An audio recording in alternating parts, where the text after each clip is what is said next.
And hello, hi, I'm back. And we are at the end of the book. Got all the way to the end. Daring to Hope by Katie Davis Majors. Finding God's goodness in the broken and the beautiful. Chapter 19. Beauty in the storm. He curls his tiny white fists around my fingers, this sweet baby of mine who entered the world in our home a few months ago. Born right here in our home, with his sisters waiting to welcome him. Noah has been our gift of peace, comfort, and joy. I memorize the curve of his fingernails as I have done with each of my children. I feel his warm breath on my chest and breathe in the beauty of unexpected gifts. I'm not sure I ever imagined I would find myself here, yet here I am.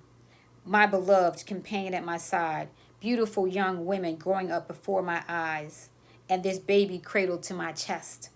Maybe I haven't gotten all the miracles I have asked for, but maybe this family, this life, is the very greatest miracle.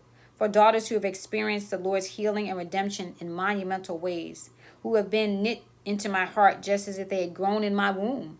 The Father God knew he would give them so long before I did, and the friend that he knew he would give me even during the years when I cried out in loneliness. And a son who fits right into this crazy new crew, beloved by all of us as if we had never known life without him. I look at my place with my people, and I name it Mount Moriah, the Lord will provide. The literal translation of to provide in those Genesis verses is to see. Here we see God, and here he sees us. When our joy is full and the kids laugh happy, and when our legs are weary and our hearts are heavy and our questions are many, he sees us. He is good to us. The Lord sees, and he will be seen. I met a little girl a few months ago when she, her mother, and her baby sister showed up at our gate. She was 13 years old, gentle and beautiful. She had a tumor on her leg the size of a watermelon that hurt so much she could not walk, and cancer throughout her body that would kill her in a matter of months, with or without treatment.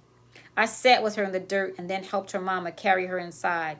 My little Patricia, who is not actually so little anymore, makes them cups of tea. We sat in this sacred space and we prayed. We just prayed. 10 years ago, I would have probably taken these people to every hospital in the country in hopes that someone somewhere would tell us that something different from terminal cancer, and that somehow we could raise money for life-saving treatment, because I believe that God will be glorified in only the life-saving. Though I shake my head as I think back to my naive faith, I smile at the passionate and ambitious young woman I used to be. 4 years ago, I was so tired that I probably would have taken one look at this family and called a friend to come help them, because just the thought of walking through more suffering and death felt like enough to break me. My faith was real but so fragile, and the questions abounded. I feel great hurt for the young woman I was, and unbelievable gratitude to the God who held my fragile heart and did not let go. He saw me. He sees us. On this day, instead of resting or wailing, we drank tea. We prayed. We sang songs. I worshiped. We sang songs. I asked God how we should enter into the situation and how I should share the gospel with these precious eternal souls in front of me. As I sought his heart, I realized that I trust him more fully than I ever realized I knew was possible. I prayed for the healing of this little girl and fully believed that he might choose to heal her. Simultaneously, I trusted that if he did not, he would work that for his good and for his glory, for the good of this mother in front of me and her baby sister and all who knew her would touch their story. Weeks later, we visited their home and prayed. We gathered our Ugandan brothers and sisters to pray with her too. This is what is meant to lay our dreams on the altar and name this place. The Lord will provide. To fully trust that he will provide the best, the ram in the thicket. I desire to enter fully into the joy he places before us, and I desire to enter wholly into the suffering he places before us, because both can be his gifts to us. Both can be made beautiful. This is our daily bread. I look back at our life and I know now with certainty. I wouldn't trade 1 second of what he has given us. All the joy and all the pain up next to each other has made of life of seeking God and knowing him, and then knowing him more. He has shown himself to us right here. All our stories and the intricate ways that we've been woven together whisper of his glory. His wild pursuit of each of us, his unending grace and love and kindness reach to us, saving us, drawing us to him. We can be mended only if we have been broken. And so often it is in the mending that we feel most clearly his tender heart toward us. Every detail of each story is in his grace, his gift to remake us in his image and rename us his. Not long after we prayed for her, that beautiful 13-year-old girl died. But she died knowing Jesus. In his beautiful and perfect timing, he brought us into her life with just enough time to share and explain his great love for her. I don't know why she had to suffer such immense pain at the end of her life. I don't know why her mother had to experience the agony of burying her daughter. But I trust that God knows even when we cannot see, and that is enough. A few weeks ago, our family went out to dinner at our favorite little restaurant that sits on the edge of Lake Victoria. A storm was brewing behind us as we all watched the sun set over the lake. Golds, deep purples, and navy blues filled the sky and reflected off the water. It was truly beautiful. I glanced behind me and my breath caught in my throat. While we had all been mesmerized by the setting sun, a rainbow filled the sky behind us, right in front of the looming black clouds that were slowly rolling in. The magnitude of its beauty far surpassed that of even the sunset, but we had to be facing the storm to see it. I tried to draw the girls' attention to the rainbow. They glanced back, but they were captivated by the sunset and searching for fish in the water and distracted by the restaurant's music and other things. Leaving the girls and their daddy studying the river, I quietly slipped off by myself, with Noah sleeping in his sling on my chest, and turned toward the black clouds to soak in the beauty of the rainbow. I thought of rainbows that God had shown us over the years, all seeming to be strategically placed at times when I needed so desperately to remember his promises and how privileged I was to partake in his beauty. It struck me, though, that if I wouldn't have turned to look into the darkness of the coming storm, I would have missed the beauty of the rainbow entirely. So it is with life. Would Abraham have known the beauty of the ram in the thicket if he hadn't climbed Mount Moriah with the intent of sacrificing his own son? Would Jacob have seen the face of God, known his touch, if he hadn't wrestled? Would the woman with the issue of blood have known the tenderness of his gaze or the love in his voice if she hadn't been sick, hadn't been reaching? As I looked at the rainbow, God whispered to me a deep truth. There is much beauty to be found in a wound that is healed, and an unlikely friendship that is forged. There is much beauty to be found when the one we have nursed for hours and prayed over for many more is healed and restored, or when the child we have faithfully advised and prayed for turns back to the truth, or any other happy ending. But there is also beauty to be found in sitting and praying by the bedside of an ill friend and holding her hand just before she slips away and looks into the face of Jesus. There is beauty to be found in the desperate and many times repeated unanswered prayers that have time and time again ushered us to his feet.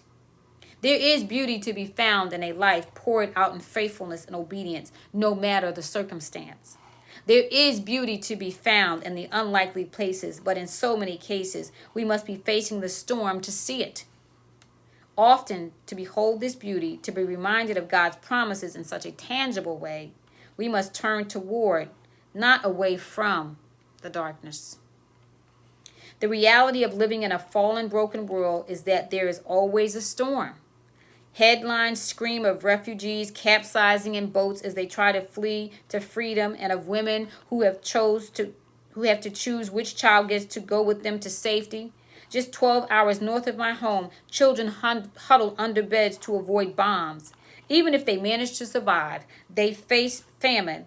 About the same distance to the west of us, people gather at the side of rebel massacres to sort through piles of bodies, hoping that their loved ones are not there. The world is full of deep suffering that I know nothing of, troubles far beyond my experience. You also are likely facing a storm. The divorce you never wanted. The child who walks away from the path on which you have tried to lead him. The family member who no longer wants relationship. You have a friend who fears a future of chemo appointments or mental hospitals or insurmountable debt, and the list goes on. It will be tempting to just close our eyes, wouldn't it? But there is beauty to behold in the midst of the pain. I believe it. I have seen it. We must steady ourselves against the storms, friend. The temptation may be to look away, but in doing so we might miss the glory, all the beautiful ways he is remaking us through the hard. Sometimes the things we would never pick for our lives gives us opportunity to receive God's provision, to see him working in ways we otherwise might not experience. Sometimes we are allowed to climb the mountain so that we can behold the ram in the thicket, so that we can know God all the more.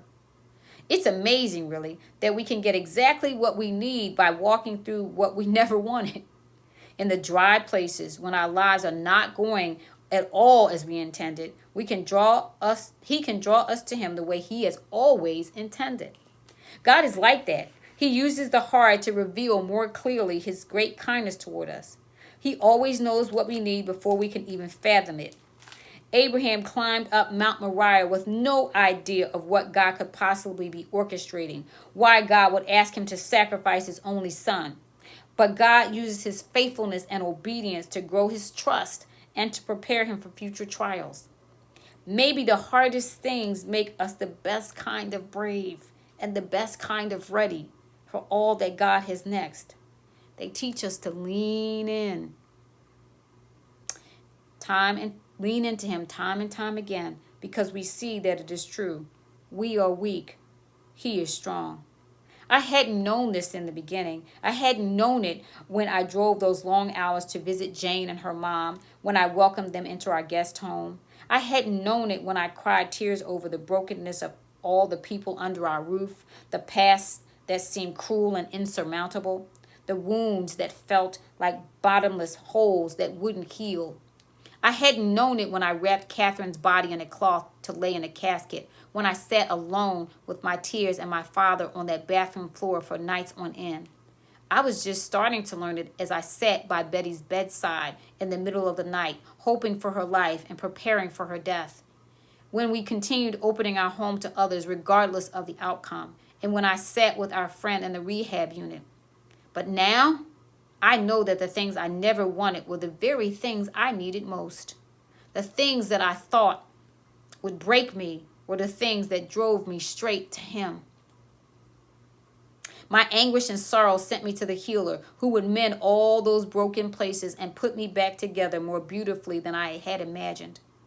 All those cracks and holes and ruptures would be the places in my life where his glory would shine through. Beauty, though not as I had expected it, would be found amid the ashes. These would be the places that taught me his heart as he lovingly and tenderly bound them up, and they would make me brave, ready for the next thing, ready for anything. We don't always remember to turn our gazes in the right direction, so we miss it. But all our mountains, all our trials can point us toward his kindness and his provision. In his great mercy, these trials are shaping us into who he has designed us to be. Our God wields a chisel, yes, but he chisels not as one who would destroy, but as an artist carefully, gently, kindly shaping us into who we were meant to be, tenderly drawing us to him in all for his glory. I walk into my 16-year-old's room one evening and notice that sticky notes line the wall above her bed. They are her prayers, her great hope offering to God. Some have been answered, and some remain unanswered. And some simply list her thanks: friends, daily food, soft words from a sister, his unstoppable love for me. I grin. It has been a long time since my brightly colored notes lined the walls of our kitchen, my needed tangible reminders of his goodness to us. Another day I stand barefoot under the blazing sun in the backyard and scatter sunflower seeds with the children. Joyce walks by with her giggling baby brother on her hip. I stand surprised by joy, a joy that far exceeds circumstantial happiness, surprised by his extravagant provision, this gift, this life.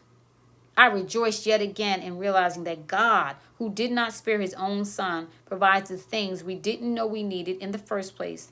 He knows just what we need. The sun warms my shoulders, and I turn and look up at the house. Benji is fixing a hole in the garden fence. Ellie, Marguerite, and Agnes hang laundry on the line, and Helene, Tabitha, and Scovia play Scrabble on the porch. Prosy helps Grace put on her shoes to come join us. Mac has been staying with us while he is in a time of transition, and I smile as I watch him faithfully feed our pet rabbit and hang a rope swing in the tree for our girls. Surely these days are sacred, and in this moment, the magnitude of this miracle that is our family, our life, is not lost on me. God has given grace upon grace upon grace, so much more than we deserve, so much more than I could have imagined. Jesus, the promised Lamb, has saved us. God has saved us. And beyond that, God has graciously, lavishly given us all things we need. It's one thing to name a place the Lord will provide, and to believe it when the sun beats warm and life goes as planned. But it takes something sturdier, a courage only He can give, to believe it when the night is long and the suffering is deep, when we can't yet see a ram in the thicket. It is a brave thing to hope, to continue to hope, knowing that God might say yes, but that He could say no, and choosing to praise Him anyway.